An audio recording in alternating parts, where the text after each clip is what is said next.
back to the channel. I hope you're doing well.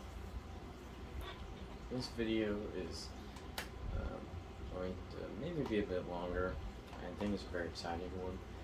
I am rescaping the 6-gallon Fluval edge. I want to do an Iwagumi style scape. I want to try my hand at that. This was a stock, except for the filter, a stock Fluval edge tank that had my betta in it.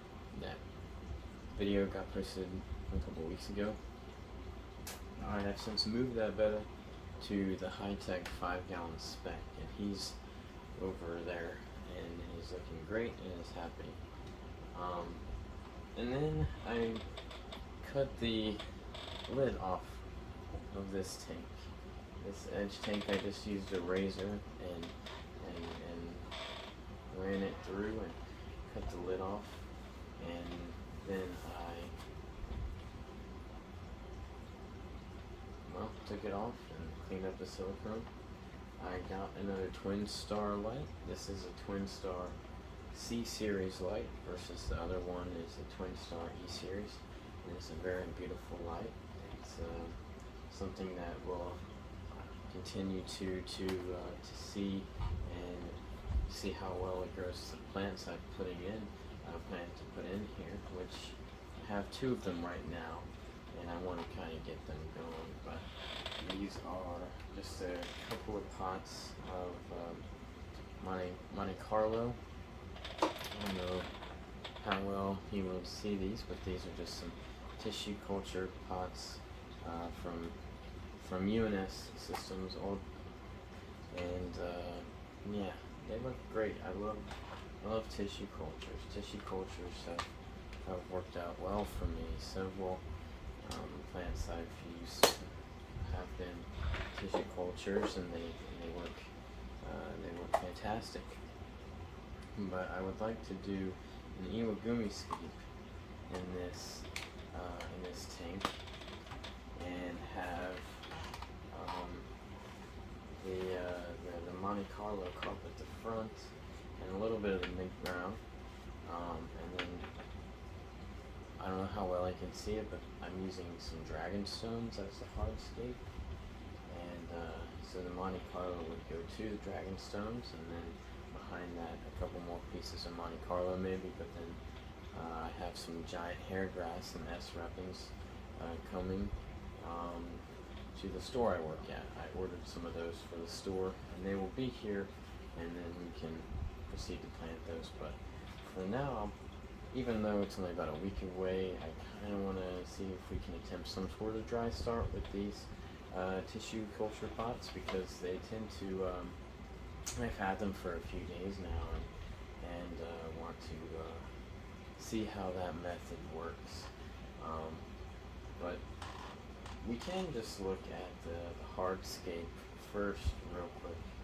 I've got several pieces of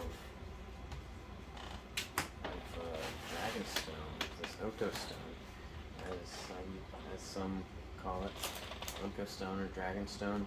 It's a very easy rock to work with.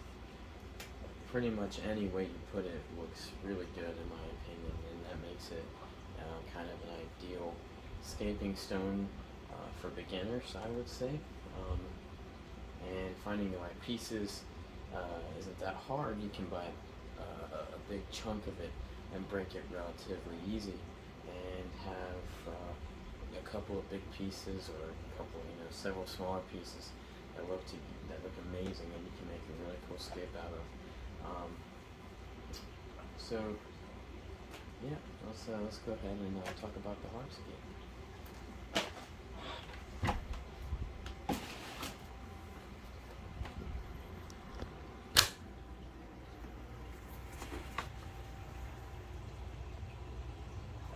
So this is the current hardscape that is in the tank. The layout, we can play around with it and see what looks good and what doesn't. This is the second rendition of it. I already do have another rendition saved in my camera roll, that has this particular piece pointing more upwards and this piece laying down. I have several other stones right here that could be used. Smaller ones, like this one here, and then a couple of medium-sized ones like these. And I have one more large one over there that is could also be used. We could potentially, we can break that and see what comes out of that. But I wanted to potentially do a path going up right there, and to see how that would look. That would look pretty cool, I think. But you can see it from the top. It's not very interesting from the top, but from the front facing look right here, it does look good. This doesn't follow the rule of thirds as well as the first scape did. The height is missing right here, and I'll play around and see. There might be another rock that we could use to kind of get height, but also when we fill it with substrate, we will see how high it gets and what that would look like. But this is my first Iwagumi scape with the Iwagumi rocks only, rock formation style. I believe it just means in Japanese, but very basic style, but can get really intricate. So I've got all these ideas floating around, but don't necessarily want to go grab them.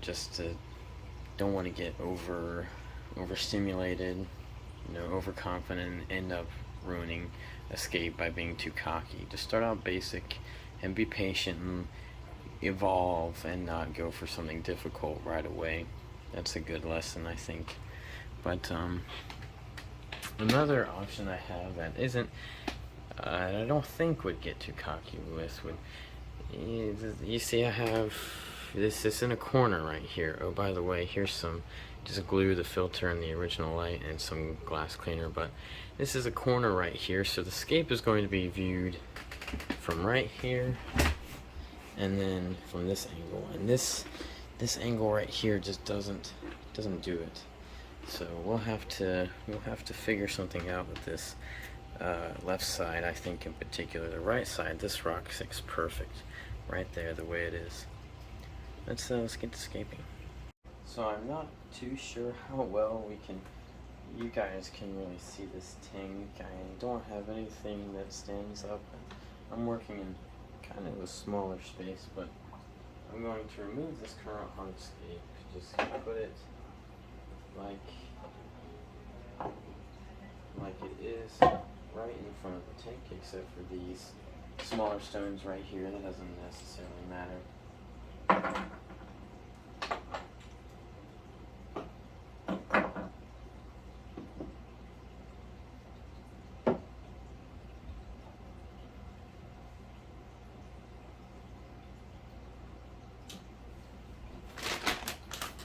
Let's put it back in forward. This is Fluval stratum. I always have a lot of Fluval stratum on hand.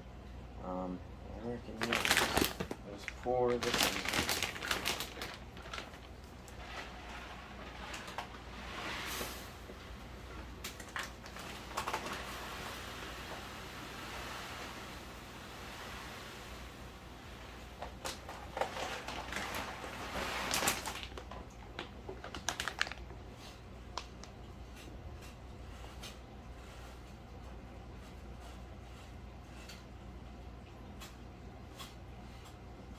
We can always add more to the back, and we will add more to the back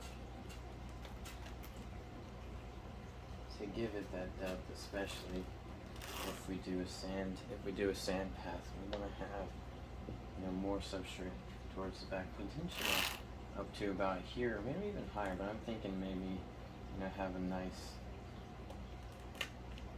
raise up to that.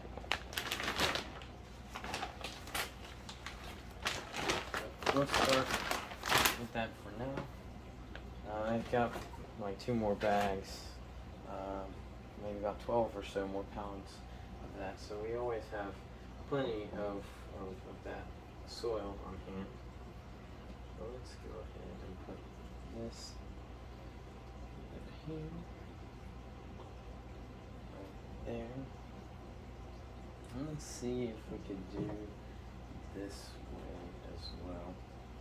Rubber stone is very, it's full of clay, so we'll need to rinse these off very fast. I've rinsed off the Hoko stone with just a hose outside. That's okay that we didn't do that before, because the pieces, they look very different on each side, and so it doesn't, yeah, I'm not concerned about it messing up the look or anything. One thing to consider with this tank is the depth. I think it's like 10, like, let's see, 14 inches, 14 and a quarter inches that way, and this is like 17 inches, and that's like 10 inches, 10 and a quarter, some weird numbers like that. Yeah, this.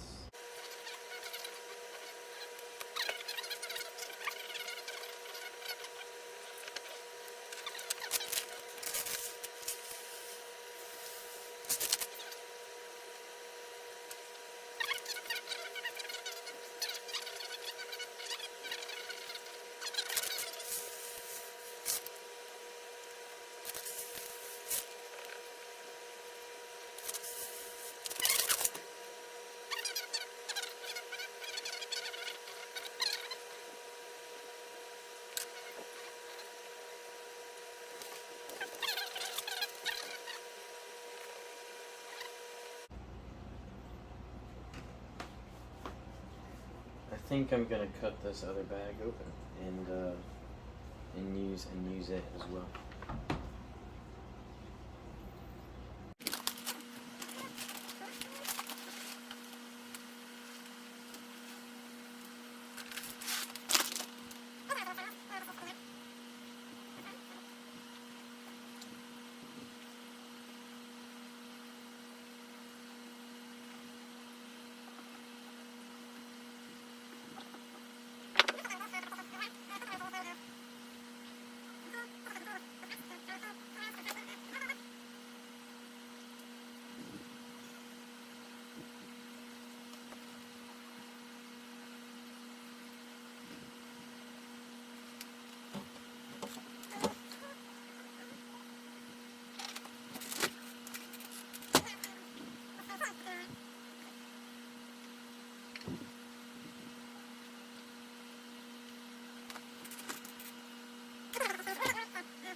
If this rock was a tad bit bigger, I think we could get away from with using this other rock. So I'm gonna go see if I have a bigger rock, use that bigger rock, and see how it looks up against, because that rock in the background looks phenomenal. Here, let's show it there. I think this rock right here just looks great. So let's go see if I can replace this rock real quick.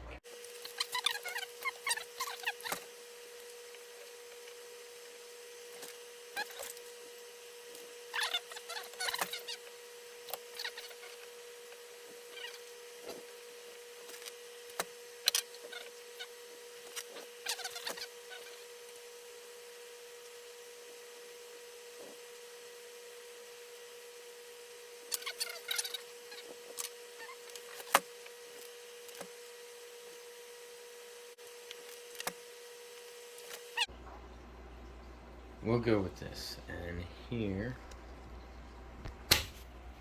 is what we're going with. I have the grid line on right now, and we are getting, let's see if I hold this up right there, we are getting rule of thirds. Maybe if I scooted this one over to the left a tad, it might work work out a bit better.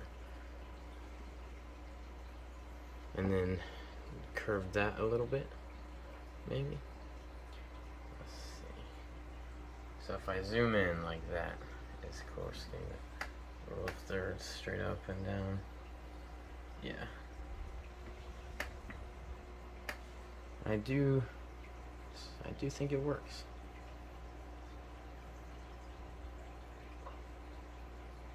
What do you guys want? Should we add a path? Let's see. Always take it out.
Let's see. Alright, so we didn't add a path, because we could obviously just take it out. But here is what I think we're going to go with. We can use plants to help accentuate the look. I think we got a decent height. I think we got a good depth using these two stones back here and the aqua soil going slanted upwards towards the back. Yeah, very nice, very nice. That's going to be it for this video, guys. Thank you for watching. Stay tuned for when we begin to plant this tank, and then we'll follow up on the weeks ahead of it. Thanks, guys. Have a great day.